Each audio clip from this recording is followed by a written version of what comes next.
I don't want my father's anger. Wrinkled beer can, dusty turbine, thunder crackling in a voice displaced in this American air. How he longs for the white sandy beaches, zinc shacks, and the get-on bad bass beat of the dance hall. He sits, holding a frowning comment in his bow, finger tracing the edge of the universe across the brim of his favorite cup. A cup that has seen too much Budweiser piss water, such a far cry from the hydrogen his chest had to endure in his youth. Mississippi burning down Delta gutter type living, used to mumble about all the fights and the people he turned pulp in his sleep. My father has always been a crazy horizon smiling like a gun after it was used for freedom.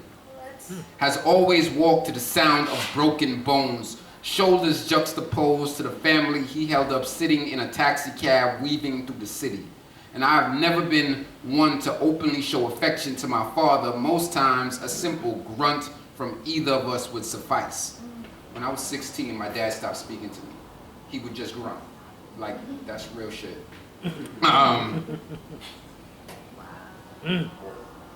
But when the moon felt weird, we would speak.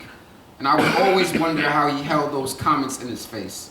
The anger of an exploding galaxy mixed with the nitrogen of the 60s and the maroon dynasty of an island in his voice, the screaming gorilla in his chest. Honestly, I love my father, his second son, the one that lived.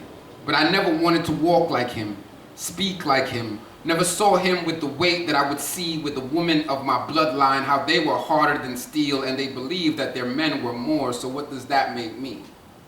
Dad, I've disowned you in so many silent ways and thoughts these words do not bring justice to. Rebellious in the pocket of your humble man's silent chaos, so hell-bent on not being you, could not see the example you set. How you taught me that silence comes from years of screaming, only because you have finally realized which one is louder. Boy, he told me, you have no friends, only acquaintances. Boy, reality is subject to your perception. Who told you that love is not your purpose for breathing? Boy, you need to find a woman with class. Women still stuck with the bone in their throats will never swallow standing beside you. Boy, his voice would trail off in a mumble, grumbling deep in his body as if to say, you ain't ready for those other lessons yet. Yesterday, Dad, I saw you in the mirror. Noticed how my eyes flare like the morning of a revolution and fresh blood in the air, how my jawline reminded me of yours and the blue mountain cliffs you showed me once. Noticed the gorilla screaming in my chest, my voice Velcro star pocket like God made an 8-ball out of my tonsil, dusty turbine and all. Shoulders squared to a microphone, holding my family up, standing up night after black night. This anger I cannot claim for myself, his anger alive in me, only shown on these mics, and he's never seen me perform. I so wanted to be my own me, not a carbon copy of a Jamaican man whose generation believed in dropping dead at a job site.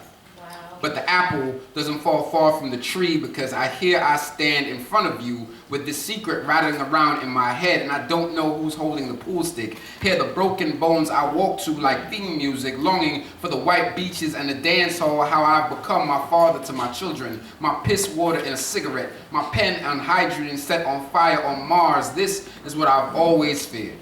The older you get, the more you become your parents. The more you thank them in silent ways. Caught myself the other day telling my son I love him. Words I've never heard from my own.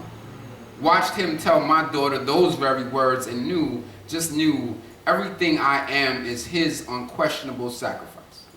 He told me once, when the moon felt weird, that he dreamed of me. And the one wish he had to God was that I didn't have his anger. Peace.